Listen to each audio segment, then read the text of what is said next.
Good morning, y'all. Come on in. Come on in. Welcome to the IG Sister Chat Live. For those that don't know me, I'm Sawanda, and my Instagram page is all about basically encouraging women to lift heavy. And I gotta say, Kiki was the start of everything, of all of that. Like, I'm so proud today because Kiki is my mentor. As I said in my post, she's my mentor. She's become my friend, and I owe it all of this, like, to you. Seriously, because you literally opened my eyes, not just to lifting, but just opened my eyes in other areas in life, that it was like, dang, like, what have I been doing all this time? What have I been doing? We went there sometimes, didn't we? Yes. You did. Yes. There was even a time. Kirsten. Oh, wait, you got to give a shout out to my cousin, Kirsten. Hey, Kirsten. Good to see you. She loves you. I know you. She loves you too. But I'll never forget, this had to be at least 3 years, because I think this Instagram, my page is only about 3 years old. And I'll never forget you saying, hey, Sawanda, why don't you put me on IG Live with you? And I'm like, why? Like, no, like, I don't want to do that. Like, because I was asking you to come live on mine. I'm like, hey, let's do a live together. And then as soon as you started yours, I'm like, call me when you're ready. Yeah, call me when you're ready. You were like, I was like, no. I was like, I was so scared. Ready for what? And I was like, what am I gonna say? What am I gonna say? What am I gonna ask? Like, I don't know. And so here we are. It's about the equivalent of when I said, you should power lift. Yes. Oh, yes. Yes. You're like, no. You started that as well. Yes. No. I was like, what the heck is that? I was like, what is powerlifting? I don't know what that is. And then when I made that goal, I'll never forget, your eyes just lit up like, I knew it was coming. So happy. I knew so it was coming. excited. So anyway, this is not about me this hour. This is about you. Hey, y'all. I see everybody coming in. Thank y'all so much. Good morning. Good morning. All right. So we got to get started. I got to start first quickly telling this story about how we met, right? So 5 years ago, literally 5 years ago, we were, actually it was me first. I was, honestly, I was in a place in my life where, you know, the diets were not working.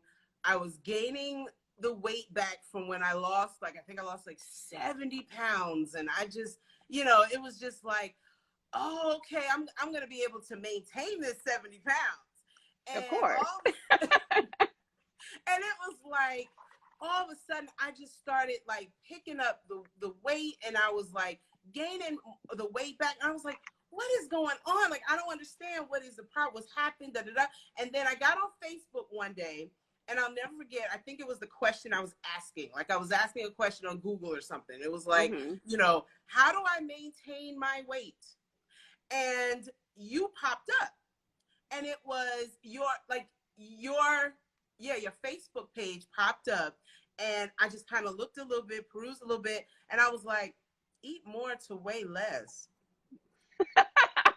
How you do that? I was like, when I'm over here, like, you know, I'm sitting here like at 1,300 calories, like, you know, 1,200. I'm like, eat more, but I'm gaining weight eating 1,200 calories. How is she gonna tell me that I'm gonna eat more to weigh less? That doesn't make sense. But anyway, fast forward, you had a Crush the Diet mentality program. And I'll never forget, I was on there, and I was so excited. I signed up, paid for it, and it was like, who are these people? Like, I don't know anybody. I don't even know you. And I was like, but for some reason, it was like, I just felt like I trusted you. Like after I heard you maybe the first 2 times, it was like, oh my God, she makes so much sense. Wait a minute. Wait, let me write this down. Wait a minute. And I was just writing down everything that you were saying, because it wasn't about the surface part. Like I wasn't hearing what everyone else was telling us about, diets. It was more of like, listen, diet culture sucks. Like you were saying, and I was like, wait, she's going against the grain. Like that. And that wasn't even a thing yet. It wasn't even a thing 5 years ago. It was not a thing. It was like, what? And so I just remember after that, I was hooked. And then to hear, like, maybe a year later, Sawanda, I really didn't want you in my program. Wait. Wait, what? I tried my best. I tried my best to tell you not to do it. And you were like, I don't think you should do it. And I'm like, wait, what? And then, but tell us why. I mean, why? Because I was the newbie. I was literally the newbie. I kept sending messages to newbies. Please do not join. Yes. If you are new, don't join. If you just got here, don't join. Yes. If you just found me yesterday, do not join this program. Do not join this program. And I was like, oh, please. I'm like, I'm already in this.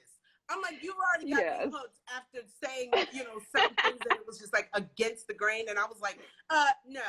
I was like, I'm just going to stay here. I'm like the worst salesperson ever. Like, no, don't join. I just created this program. Please don't join it. Yeah. Please don't join.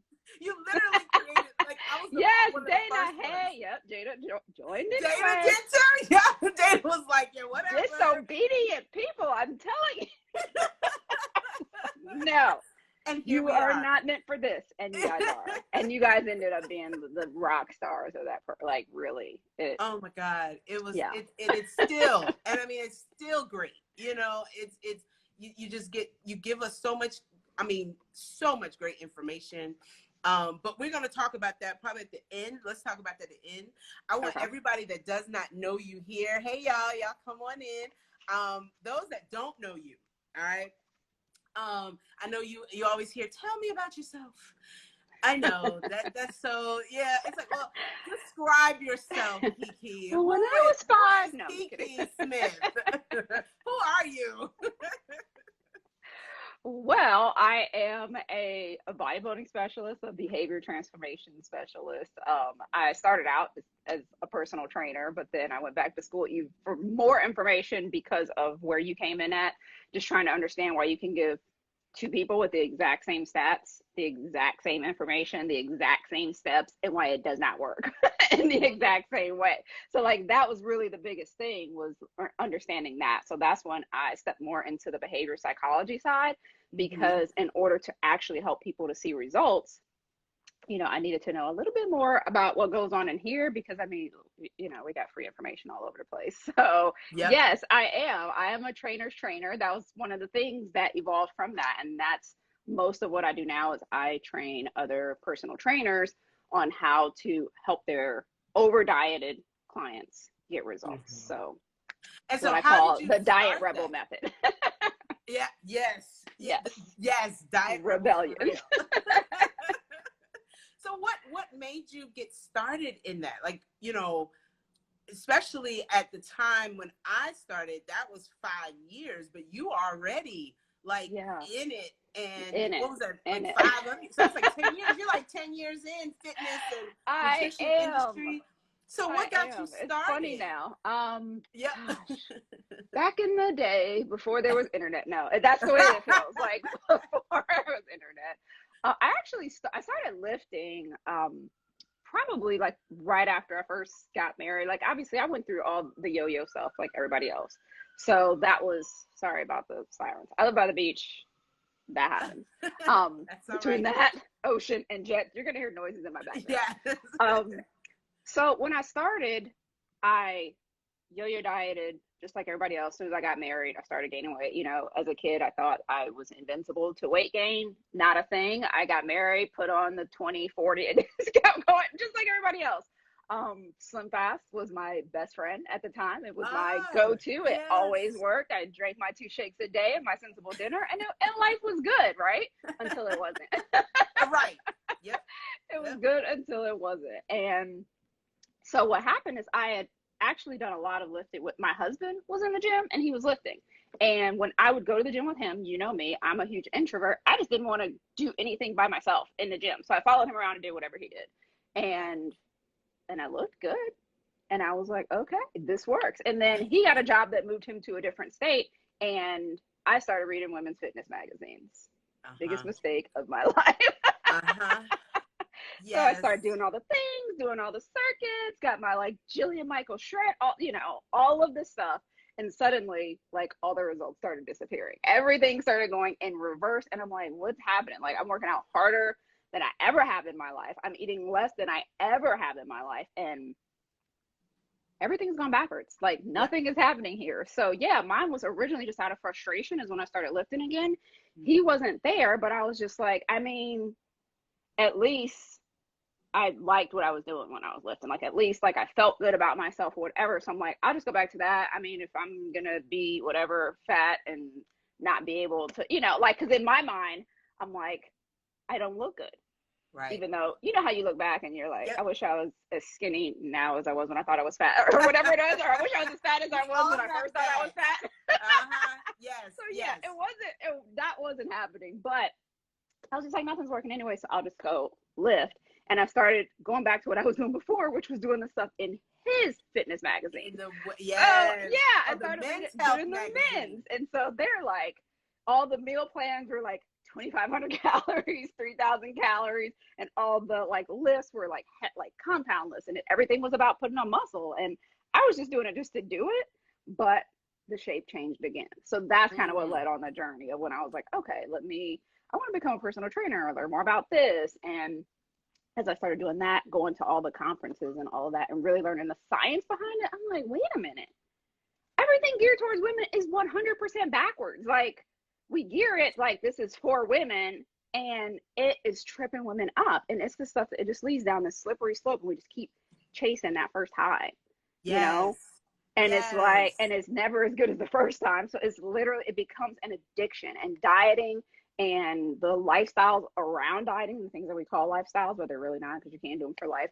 Like, all of that becomes so addicting that when I learned the flip side of that, the psychology behind why we're even Mm. doing that to women in the first place, why women continue to fall for it, and then the science behind how the actual body works and how the metabolism works, and everything is 100% backwards. And Ooh. yeah, and at that Yes. point, that's when you start screaming from the rooftops because you're like, people, wait, stop. Like, wait, what you doing? Listen, just It's not hold gonna on. work. Let's backtrack a little bit. Like, let's start over and let's start with science because Yeah. and that's the interesting part is that in the women's health magazine that you were, discussing, it's almost like they threw away the science part, Yeah.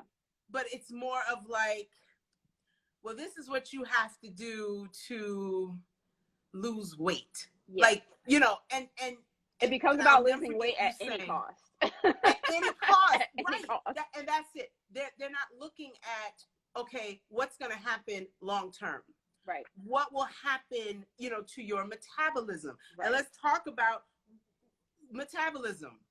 Why is that so important to not just lifting, but to our health? Why is Oh metabolism man. so important?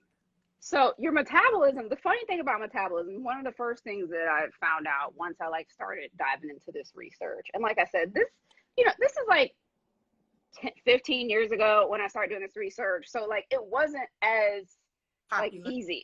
Like was Google even out there? Like, I don't know. Like, literally this is like the Stone Ages is what it feels like. But Yep.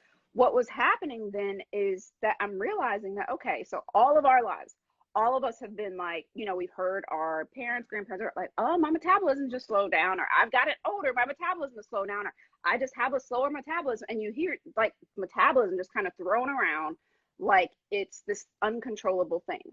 And when you find out that, metabolism doesn't have to decline. Like, your age yes, metabolism declines with age, but it has nothing to do with the age. Like the correlations that we've been making are incorrect. So when you start to understand that, okay, metabolism doesn't necessarily have to do with my age. A 70-year-old can have the same metabolism as a 30-year-old. Uh-oh. Okay, wait a minute. Uh-oh. Wait a That's minute. right. Once I saw that, I'm like, okay, so I don't understand why this isn't what we're teaching. So your metabolism is correlated to the amount of muscle mass that you have. You know what I mean? So when it comes to being sedentary as we get older, yes, you're being sedentary, you're losing muscle mass, which means your metabolism is slowing down. So yes, indirectly, your age is connected, but it's only connected because of what you've been doing. And the thing is, like I said, women are such a target of this because we're losing muscle all the time. We lose muscle with every pregnancy. We lose muscle with every diet. We lose muscle every time we decide like, hey, I'm gonna do 2-a-days to get this, weight off quicker. Every time we decide I'm gonna do 3 hours of cardio because 2 hours doesn't work anymore. All of these things that women, more specifically, I'm not saying that like guys aren't subject to it, but women are doing and executing all of these tactics that, yes, like you said, they're short-lived because they're worried about losing weight. So guess what? Muscle weighs something. Whoa. So when you're losing weight, yes, like what are you losing? So like just losing weight for the sake of losing, like, yeah, I could chop off an arm and like lose like, oh man, great, the scale went down. Like, why is that even progress? When it's actually detrimental. You know what I mean? Yeah, like, exactly. But that's the way that we look at it. We approach it like that's this good thing. The more weight we lose, the better. And it's like, weight is like the least of this equation. but women we're addicted to that scale. Like that scale is everything. That scale is letting us know, like, I made progress. I'm worthy today. I'm not worthy today. I can eat this next meal, or I shouldn't eat for 3 more meals. Like we use it to determine all of these different things. And none of it even matters. The scale is not, I mean, the weight is not that big of a deal. I'll never forget you asking us and challenging us to not just throw away the scale, but put it up. Because I used to be that one that used to literally weigh myself every single day. And like you said, that determined that day. So if I was at like, I did all this and da-da-da, and, and then I looked at the scale and it was like 0.2 pounds up. Right. I was so pissed. Like, I was like, excuse me? Wait, what? I did.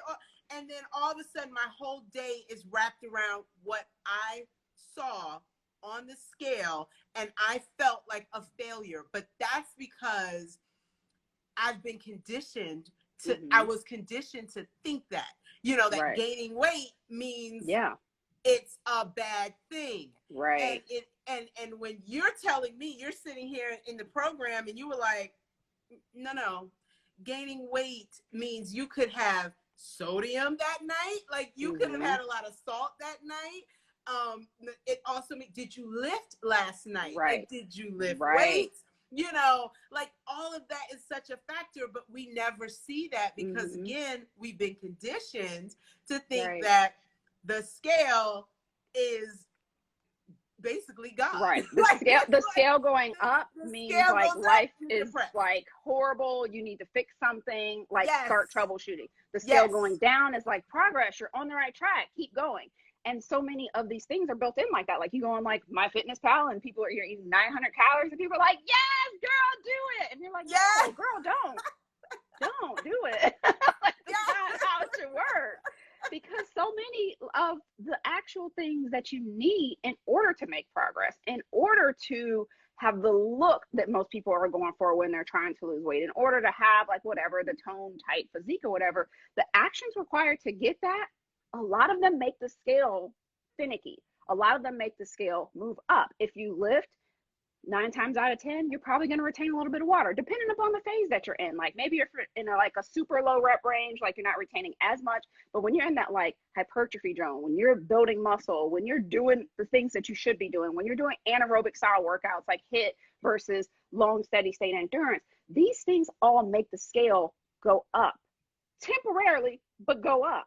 But the thing is that if you don't know that, we start making these incorrect correlations. So like I said, if you eat to fuel your workout, right? Carbs, we're talking about carbs. If you eat to fuel your workout, carbs pull in water. Now you have this energy and you go work out. You go crush it in the gym. You're killing it, PRs, whatever. Now, because you hit an anabolic threshold, your body's pulling in more water because it's trying to nurture those muscles. So you go and you do that. If you do those things, now you've just done some things that are amazing for your body, right? Or maybe you increase your protein intake because that's something else that's more important. But maybe yours came from foods that have a little bit higher, like salt or something like that. So all of these things, you step on the scale the next day or at the end of the week of maybe like your first week into a new lifting phase or whatever, the scale has gone up. You incorrectly make the correlation that lifting, protein, carbs make me gain weight. And then you stop doing the things that work. And or you decide to take a day where you lower your calories again and then the scale goes back down. Or you do cardio for a week and the scale goes back. Like, it's all you did is your body just released some of the water that was holding on to nurture your muscles, because in order for those muscles to grow back bigger, stronger, like more compact, tight, and lean, all that's got to happen. Muscle without water is jerky. So thinking that you just want to like, I'm just going to grow all this muscle, but I don't ever want to have water weight, those two do not go hand in hand. So that's something that's so important because it strips away these beliefs that we have.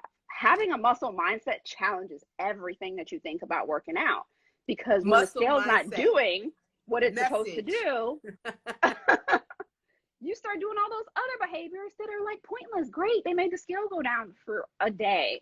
You know what I mean? But they're not helping you toward your results. And so that's the reason why it's like we have to really start looking at the mindset aspect. We have to start looking at these addictions that we have to dieting and the ways of dieting, because all they're doing is pulling us away from our life. We're not living our life because we're so tied to all of these other things of like, if your whole day and everything you're doing that day is dictated by your weigh-in, I mean, what is your day even? Like, where are you finally start living your life? Like when you're not spending time with your family because you're so focused on like, I gotta go whatever and get in another run, or I don't know. I say run, I don't run, so I don't know how a runner thinks, but I'm just the way they look. Let's reset. I want to go back because let me tell you, everybody is sitting here like, oh yes, like that is me. That was me. Like you had some really good points here. Like Liberty, metabolism doesn't have to slow down. Exactly. Losing muscle mass. Yes. Like what you just said about the muscle mindset. We don't have that mindset because we were never conditioned. It wasn't in our brain as women to think that we need muscle. And so when a lot of people think muscle, like Candace said, think like a bodybuilder or something. Your arm will lose some weight. Exactly. So when they think muscle, we're thinking, oh, you're going to be manly looking, or you're going to, you're going to start sounding like this because you got to add more testosterone. Right. But like, did you start taking testosterone or did you start lifting? Like, they're two different things. The only thing that's going to turn you into a man is taking testosterone, period. Like, we don't have enough of it to just magically turn into a man. So one of the things I used to always say, because people would say like, I'm going to get too bulky. I'm like, you will see too bulky coming from a mile away. Like, I try to get too bulky. Why? Because I'm all about that muscle life. Like, I know that like the older I get, the whole reason that my metabolism is slowing is because I don't have that muscle. And muscle looks so different on a woman than it does on a man. A woman that is like super hardcore, ripped, sculpted, lean, she tried for that. It doesn't just happen. So I'm gonna let you know, because those of us who want that look, like, we go all in on it and it's still hard. So like, it's not gonna happen accidentally. You're not gonna accidentally like bulk up or anything like that. Now, what does happen though is that muscle builds under your fat. And that's where women get tripped up, because you have a fat layer and then you have muscle. As your muscle's building, it's pushing your fat layer outward, and you're like, Kiki, you said muscle would have made me bulky, and I'm so bulky. Yes, It's like, no, the fat was already there. That was me. I was so like that, Kiki. Like the very first time, like the first year. Yes, sis, Ben said, I don't want my woman harder than me.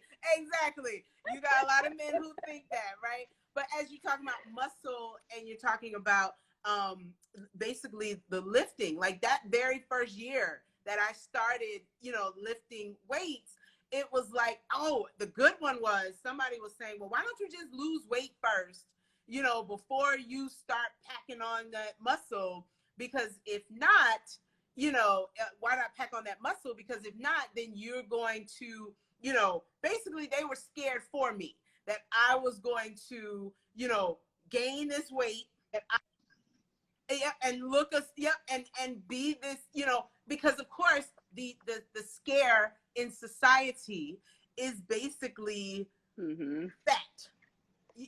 That's Right. the scare. That's Right. the fear. Right. And so everybody is like, well, why don't you just, lose the weight first and then put on the muscle? But what happens as you lose weight, Kiki? What happens to our muscles as we lose weight without lifting? What happens? Yes. So that's the caveat. And most women do look at it from that perspective, because think about it. When we're, like you said, we're afraid of fat.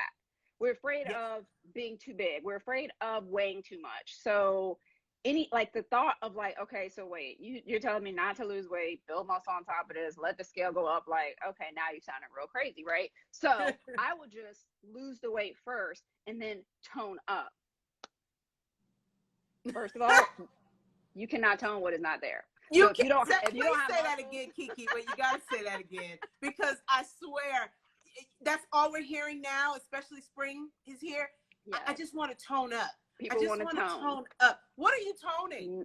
You cannot. If you have not had deliberate muscle building phases and you think you are just going to tone and just suddenly look ripped and cut, you can't tone what's not there. And the thing is that every diet that you've been on has been eating away at that muscle. Unless that's the reason why I'm saying, like, when it comes to being too bulky, like, you got to flip your thinking around that, because your number one job, as far as your physique goals go, if you're trying to, like, whatever, be toned, cut, even just smaller than you are now, or just not have your metabolism slow down, your number one job is to build and maintain your muscle mass. If you do not do those two things, muscle doesn't just stick around unwanted. Muscle is like, you gotta like nurture it. You gotta let muscle know, like, no, I want you, please stay. Like, you gotta let it know. Muscle is metabolically expensive to keep around. So when you go on a diet, you put your body on a budget. And when you're on a budget, what happens? You let go of the non-necessities. You go down to the basics. Muscle is not a necessity for your body. Your body functions much better with it. But if your body has to make a choice, it would rather survive off of your fat than off of your muscles. So it's going to get rid of the muscles. So when people are trying to just like, let me just get down to, like, I'll lose all this weight first, that's going to get harder and harder and harder and harder the more muscle that you lose. You need the muscle in order to even burn the fat. So if you try to just keep going with it, you're just going to hit that plateau. And that's what happens with us, is because every diet we lose muscle. So that means that even when you go to like eat normal and you regain the weight, which we all do, right? Like, we're not gonna act like we don't gain the weight back when we go back to come normal. on let's keep it real. You eat normal again, you regain the weight. When you lost weight, you lost muscle. When you regain, you gain fat only.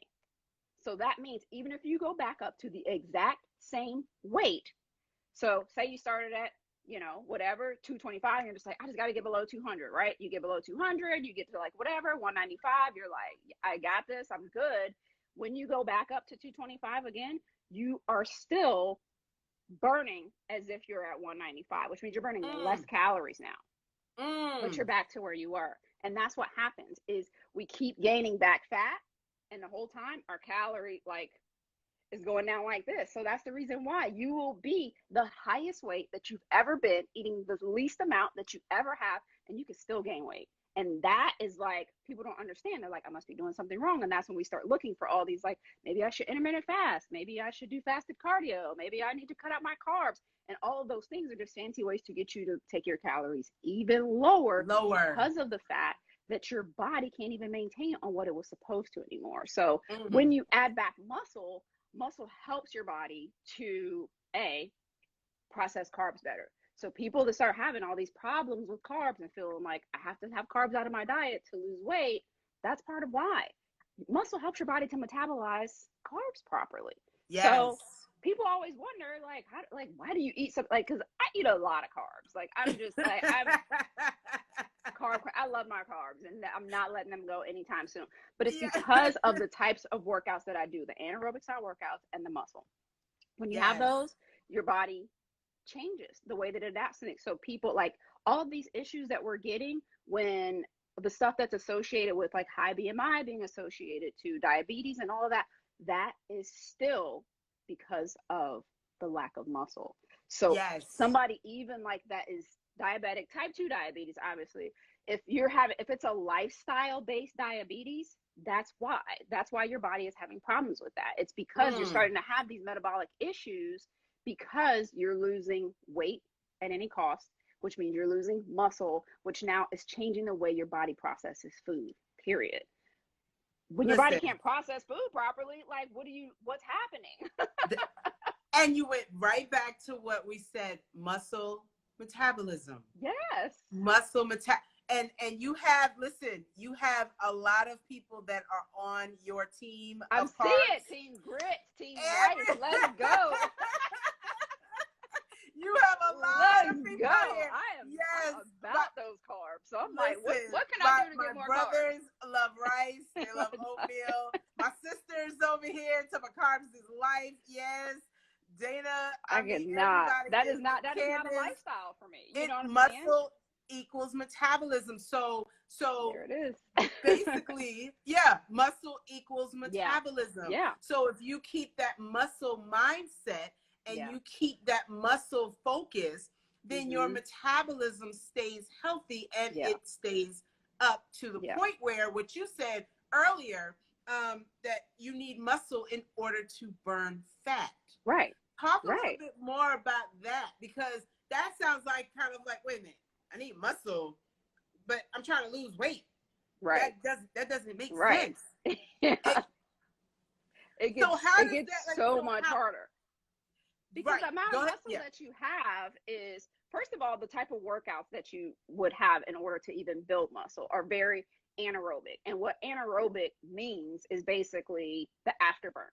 So with cardio, like I always say, like with people, I'm like, with cardio, what you see is what you get. So a lot of people, that's another thing that trips them up. They go do cardio, they look at their heart rate monitor, and they're like, look at all these calories that I burn. Well, as soon as the workout's over, so is the calorie burn. But when you lift, it just keeps going. Like, you're like chilling later on that night. You're eating your carbs and watching Netflix. Like, guess what? It's still burning. That's why I'm always going to make sure that I lift, because I want to make sure that that's happening. So with the type of workouts that build and maintain muscle, your body is already going to start changing the way that it's processing those things. It's going to have a higher afterburn. So you're going to keep burning calories after, which if you're trying to burn fat, that's what's going to happen there. Now, also, like I said, when you have muscle, your BMR is increased. The amount of calories that you're burning. What's your BMR, total. Kiki? So your BMR is the amount of calories that you need to just lay in bed and breathe, like in a comatose state. Yes. And I'm gonna tell you one thing: it's higher than 1,200 calories. So it is right there, higher than 1,200 calories. Right there. Okay. 1,200 calorie diet should go out the window, because they're not even giving your body what it needs to lay in bed and breathe, which that's when you start, your body starts throwing muscle away. And as soon as it starts throwing that muscle away, your body is down regulated. And I saw Candace talking about that earlier, like, your metabolism is always going to down regulate to meet the needs that you're supplying it.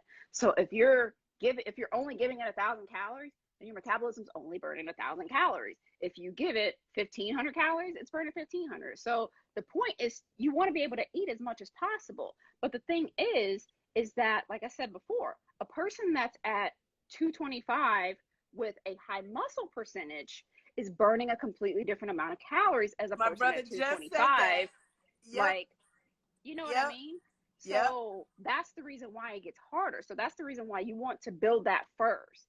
Because if you can build muscle while you're at your highest weight, then you can take your calories up higher, so that when you start losing, you're not dipping into that below BMR territory. And that's what typically happens, is that we're at our highest weight, but we have to eat our lowest in order to see some progress. And after a while, your body is not going to allow for that anymore, because you still need a basic amount just for your body to function. So like I said, when it's on a budget, it's just going to get rid of the muscle. It's not going to get rid of the fat. And is it muscle, not just, we're not talking about just muscle here and muscle. Hello, we're talking about also muscle, your brain. Everything. Yeah. We're talking about your heart. We're talking about, like, those are muscles that I think we don't realize when we're trying to get on this weight loss like journey. We don't pay attention. Right.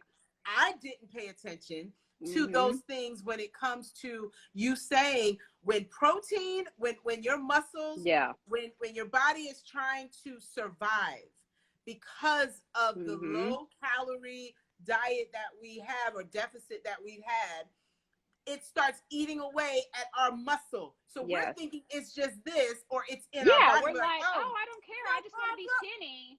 I don't need muscle. Do you need your heart to function? Do you need your brain to function? Do you like your organs, your nails, heart, your hair? All those things are protein. Everything. Your body needs a certain amount of protein. And if you're not giving it that protein, it is going to take it from your muscles. That's why I was saying, like, for women, like, we got to be careful, because when you get pregnant, when your body is forming another human being, a certain amount of protein is needed. And guess what? Your body is going to put baby's needs first. When baby needs protein, it's going to come from mama's muscles if mama's not doing what she needs to do. So that means, I remember the brain, you need to make pregnancy brain. You need to make sure that you are eating enough protein, but that's why you also have to, if that's the reason why women notice that the more babies they have, a lot of times after baby number 1, they kind of bounce back and they're like, oh, okay, this isn't that bad. But after baby number 2, 3, they're like, suddenly my body just changed after baby number 3. No, it was changing all along. It's just that it was dispersing those muscles into building a healthy, beautiful child. And then you did not replenish that. You did not rebuild those muscles afterwards. Muscle building phases need to come after pregnancy, because you have to replace that lost muscle. Muscle building phases have to come after dieting, because you have to replace that lost muscle. If you continue to just eat away at the muscle, then that's when you start having that atrophy. That's when you start having that I'm older and my metabolism slowed thing. And it has nothing to do with getting older. It has to do with not keeping your muscle mass and not being willing to build more, and not understanding that just because you are a size 20, 22, or you're 250, or whatever, just because you're your biggest weight ever, that doesn't mean that you're just like, well, I still need to lose the weight first. That doesn't mean that your body is not still doing the exact same thing that somebody with anorexia or an eating disorder is doing. Ooh. Your body is eating away at itself. It is catabolizing. Your metabolism only has 2 phases, anabolism and catabolism. If you're not anabolic, which is building, you're catabolic, which is breaking down. Your body is breaking itself down if you are not doing something to actively be in an anabolic state. And that is something that a lot of people don't pay attention to. There is no such thing as maintenance. If you think like, I'm just going to get here and I'm just going to chill. No. If you're not actively building muscle, your body's tearing it down. Period. In the story. It's happening to all of us. If you're not building, and muscle equals metabolism, if you're not building your metabolism, that's what's happening. Your body is just like, I don't know what y'all are thinking right now, okay? But let me tell you, okay? The preaching trainer, yes, let me tell you. Do y'all see why I started her program 5 years ago? Because right off the gate, out the gate, she was just like, this and this and this and this and this. And I was just sitting there like, wait, what? Yeah. And I was like, wait, are you serious? Wait, I'm doing what to my body? Wait, is that why I had such like mental like fatigue? And you know, is that why I was like, I started figuring your body is shutting down. That was happening, that my body was shutting down. And I did not even know it until I came to you, and it was just like, wait, I'm doing what? Yeah. So do y'all see she is fire? Yes, she is. Y'all hear that? Exactly. The pastor trainer. That's her new name. They're killing me. Yes. But everybody, it's making sense. It's like, even Candace saying like, oh, she loves muscle building phases. Oh yes, Candace. Yeah. Yes, you do. Yeah. Definitely. And my brothers are on here. They listen. They're ready to eat carbs now, but they already eat already. My little brother eats a lot. I mean, but it's true. It's like you're sitting here. I mean, the questions that I was asking, you've already answered them, because it all comes down to it's all together. muscle, and it comes down to lifting. So even when we talk about women's health and how lifting is so important in a woman's health, you've already described in 10, 13, 14, ways as to why it's so important for us to lift weights. And we're not just talking about lifting 10 pounds. Right. I'm not talking about body pump. Heavy, exactly. You're talking about heavy lifting. And I'll never forget, first starting off, because I think when people think heavy lifting, they think that you have to literally start off at like 200 pounds. Right. Like that they have to be a power lifter. And I have to be a power lifter. And that's not the case at all. It's like when I started 5 years ago with you, my heaviest weight was 15 pounds. Right. And you heavy basically, you were like, okay, then add 5. Okay, that's 20 pounds. And then it was like, add 5 another week. Okay, that's 25. And I'm starting to go into these dumbbells, these heavy dumbbells that now they're at the weightlifting area, not in the area where, the little dumbbells were. It was like, now it has the heavy weights. So just like Candace said, the weight needs to be challenging for you. Exactly. The weight needs to be challenging for you. So it's not just, oh, you're going to start off at, 50 pounds, right? Uh-oh, we lost her, y'all. That's all right. We keep things moving. So, no, listen, y'all, I don't know about y'all, but I'm full. Like, this is like good stuff. Okay. This is good stuff. And this is also not for everybody. It's not, because honestly, you have to have an open mind to things, especially for those who have tried something, like we've tried it and it worked in the beginning, and then we try to do the same thing and expect different results. And Kiki basically kind of went like this without doing this, like this, basically like, girl, no, you are not doing that. We're not doing that anymore. And it takes a couple of years, literally, because of here. Yeah. It starts in the mind. And when you realize that what we've been doing, we have been damaging our metabolism. We've been damaging, all for the sake and love for weight loss. Right. Like, we have to lose weight. We have to, and let me backtrack and say, I am not anti-weight loss, right? Because even in her program, like her programs, because you have a business called Eat More to Weigh Less. Yeah. You know what I mean? So it's not the anti-weight loss. That's not it. It is the diets and the diet culture that tells you, or tells us, that you have to, get to a calories of like 1,200 or less, or you have to be on a scale every single day. You have no life. You have no this. You have, just keeping you in this bubble to just say, just lose weight, just lose weight.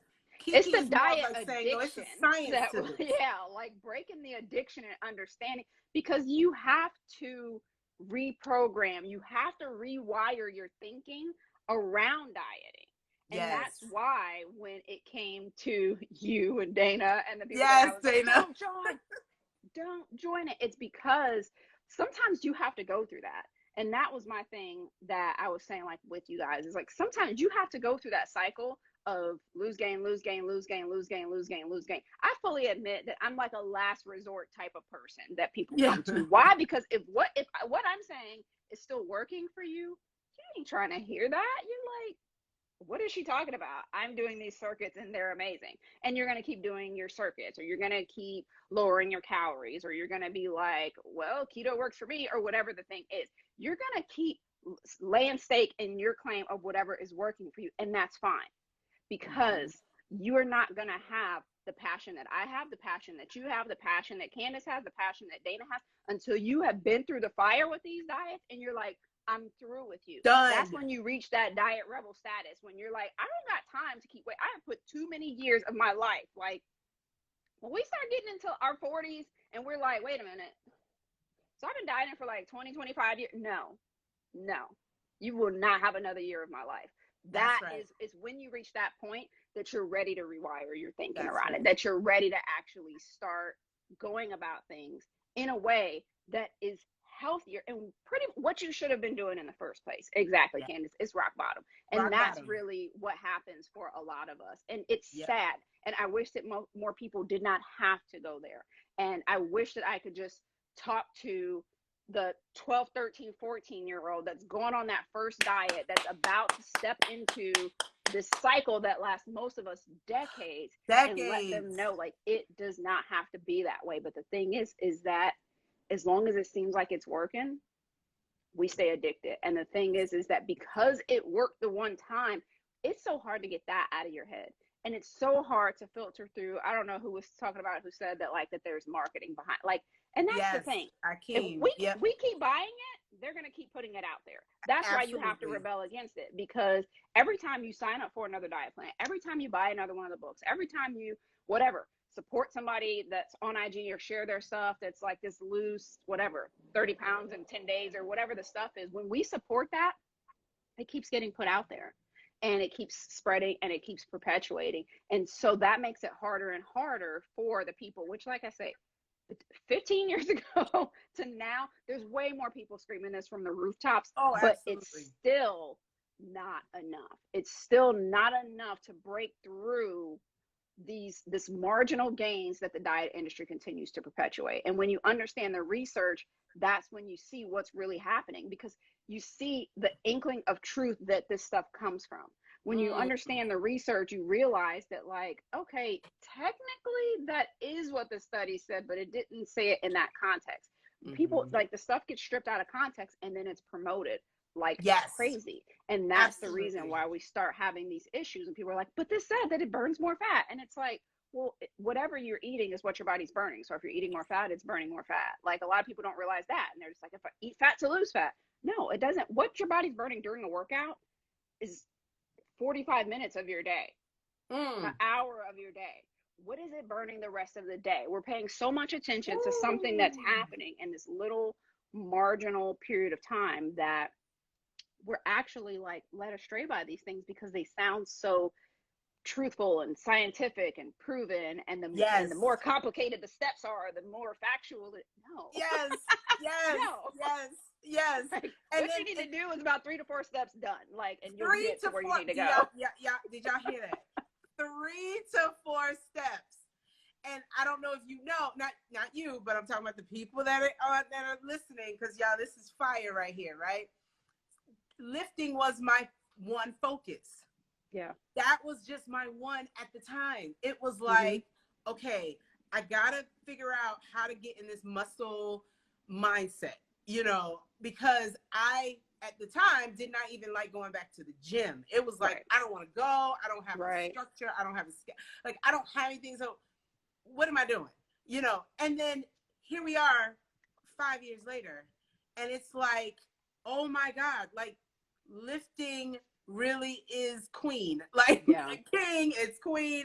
So saying that, right? Y'all, this was so good. I swear we can go for another hour. You and I, we talk for like 2 hours. We can go, and I'm looking at the time like, what? 5 minutes? That's not fair. Okay, so all right. So for those that have never touched a dumbbell, kettlebell, barbell, anything, right? What are the 3 suggestions or advice that you would give to a newbie in lifting?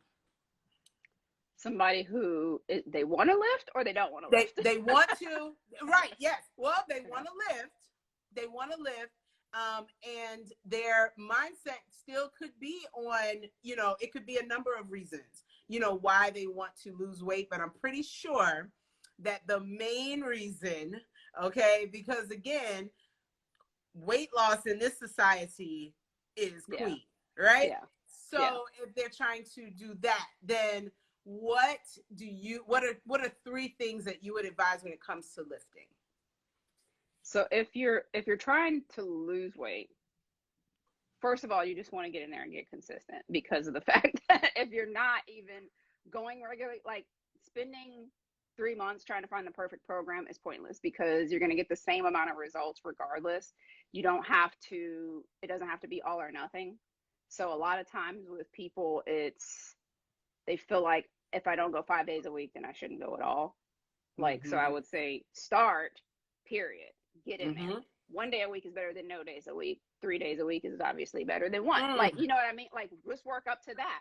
If it takes you 3 months to just get consistent at the 1 day, then do that instead of doing something, a complete overhaul that you can't sustain for more than a week. So that would be the first thing I would say. Consistency. Yes. The second thing is understand, like what we were talking about, that heavy is relative to you. So when we're saying lift heavy, like if I'm saying it and I've been lifting for 15 years, that's going to be completely different from somebody's day one of like, hey, I'm getting ready to start lifting. So start where you are, but don't stay there. Yes. So that's really the thing, is the understanding is that what's heavy to you now should not still be heavy to you 4 weeks from now, 8 weeks from now, 4 years from now. That's so right. Be willing to increase your capacity to grow, regardless of where you're working out at, whether it's the gym, home, or whatever. So like if you know that you're starting, then just start where you are. Know that it's relative to you. If you can lift into oblivion, that's not heavy. So that's what I mean by it's relative. If you're doing a workout and it says to do 10 reps and you can do 15, you need a heavier weight. Whenever you can do more than 2 reps beyond what's prescribed, then you probably need to go a little bit heavier. And if you're doing it for weight loss, eat your protein. Eat your protein. Eat your protein. As much as I talk about carbs, eat your protein. I was gonna say eat your protein, but you did not say low carbs. Right. I didn't even say low calories. You didn't even say low calories. You said eat protein. Eat your protein. That was like that solves the rest of the problems, because people think like every time I lower my carbs, magic happens. No, when you lower your carbs, you change the ratio of your protein to carbs. And so something happened there. So just increase your protein and that changes your ratios. Increase your protein. It's thermodynamic. So just increasing it means that your body is like burning more calories, even if you didn't change the amount of calories that you eat. So there's a lot to that. So yes. Yeah. Also, all right. So, okay, we got 2 more questions, but this one, all right. So we got to know the science in lifting. We don't know Kiki. So we're going to switch it around a little bit. All right. Okay. For the last couple of minutes we got. Do y'all mind? Let's give it another 5 more minutes. Okay. We're going over a little bit today, but that's okay. Okay. Because this was good stuff. Right. And Akeem said Kiki need a podcast. What's the name of your church? What's the name of the church? Killing me. Yes, and Pass like the trainer. It's saying she started lifting years ago, and it changed her life. That exactly that. It has such a crossover effect to the rest of your life too. Oh my Women, God! We know how strong we are, but that bar tells you. That bar, just like when you go in there and you have that PR, like you're like, I am everything right now. Like that's it. That was one of my questions. Yeah. Because I asked my guests when you all come on, the question I ask is so much more than just physical. So when I ask how has lifting lifted you, that is so for me, it's not just a physical change that happened, right? It literally was a mental shift that lifting heavy weights caused. So it was like it caused this spark of confidence, this inner strength that I have. And it's like when people are saying like, something's different about you, something, it's because one thing It was not everything, you know, that Right. changed. It was one thing where I saw that, oh my God, like, wait a minute, I can lift heavy weights. That Mm-hmm. also told me that not only can I do this in the gym, but I can also do it outside of the gym. So my first question, how has lifting lifted you? Yeah. That's one of the biggest things is it taught me how strong I am. Like, not just in a way of like, okay, I just take on all these loads until I break, but to show me how I can take control of this, like this bar that's on the ground or that's above my chest or whatever. And like, when I can lift something that's heavy, when I have that PR moment, or just period for me, like I said in the beginning, like when I first started out, I was like scared of like that side of the gym or whatever. You know what I mean? Like I want to like sit on the cardio machines and like look down at all the people and all the like men over in that section. And like, to me now, like, and it's funny because like I said, I'm still an introvert and I Yeah. still like understand like how hard it is for women to go on that side of the gym, but there is nothing that gives me more satisfaction now than just walking dead into that side of the gym, even if I'm Yes. the only person there, grabbing Yes. the heaviest whatever dumbbell or something and just like throwing up. So I mean, like I'll do it even if it's not what I'm doing that day, just because Yes. people are kind of looking around like, what is this little girl doing in Yes. here? Yes. What is happening right now? So like Wait, that, I what? love it. I love it. So like for Yes. me, that feeling, even for somebody that's like, I don't necessarily like want all eyes on me because of being an introvert, but knowing that like a lot of times like guys are kind of like have this like, oh, damsel in distress type thing, and to show like, no, I'm good, I got this, like whether it's Yeah. a squat, a dead, or whatever. So when I'm like on the platform and it's like guy over here, guys over there, you know what I mean, and I know it, and they want to pick up their weight and drop it and grunt, like I'm right there with you. Like I Yes. obviously I can't work out at Planet Fitness, I am a grunter, but Yes. Me I mean, too. it is what it is. So like that is it's so, it has such a crossover effect because like I said, it Yes. has helped me to realize that like being even like an introverted personality doesn't mean that like I'm a weaker like I always Yes. associated that with other qualities that I now know are not the case. It's the reason Oh, why I can be on here and talk to you like this when whatever 10 years ago when I started, I mean, what, go to my YouTube channel and see. You go look at some yes. like I 2012 saw it. videos. Yes. I am whispering to you. I Yes. am like, Yes. Yes. so That's it. you need to eat more. Like I am scared Y'all to gotta death of see that everything for that I'm real. doing. Like, No, you gotta look and see it on YouTube. You gotta see. She's like a total different person. You're just yeah, like, yeah. wait, what So did she? What? you I want to say can't hear now, her. past the Like trainer, what? like let me tell you, there was no. I was just like, hello everyone. Yeah. You should try lifting. No, now I'm like, You better lift those weights. That's what you're saying now. Hey, exactly. Cease to the gym, introvert the rest of the time. So yeah, it really, yes, like whatever that thing is that's for it. you, that's what I feel like. Like Yeah. it just has that crossover because you can remember a time in the gym when it was similar. Like, okay, I remember when I thought I Yes. couldn't handle this lift. So when I go in and I look at my workout plan for that day and the weight that it's telling me to lift, and I look at the bar and I'm like, there's no way that I can do this, and I do it, like that Yeah. feeling carries me through the day. Yes. I'm like, huh, I'm good. Absolutely. Absolutely. Oh my No, God. Y'all, this no. was so amazing. Oh my God. Kiki, thank you so much. I know you are like, you just like bombarded, I mean, with your programs, with your business. So to just take the time out and just talk to little old me, like, I so appreciate you. Girl, you And know I love y'all, you. I told y'all I have an announcement that I wanted to make. And I wanted to make it here, and we are getting off right now. But yeah, thank you, Kirsten. Kirsten Yes, hold you accountable, like, Wanda, yes, because I say did put something. it on my post. I said that I had an announcement. So yeah, so I have been I'm proud to say that I am now one of Kiki's coaches in her Crush the Diet program that is Mm-hmm. coming up we're talking April, right? We April. said April, end Yeah. of April.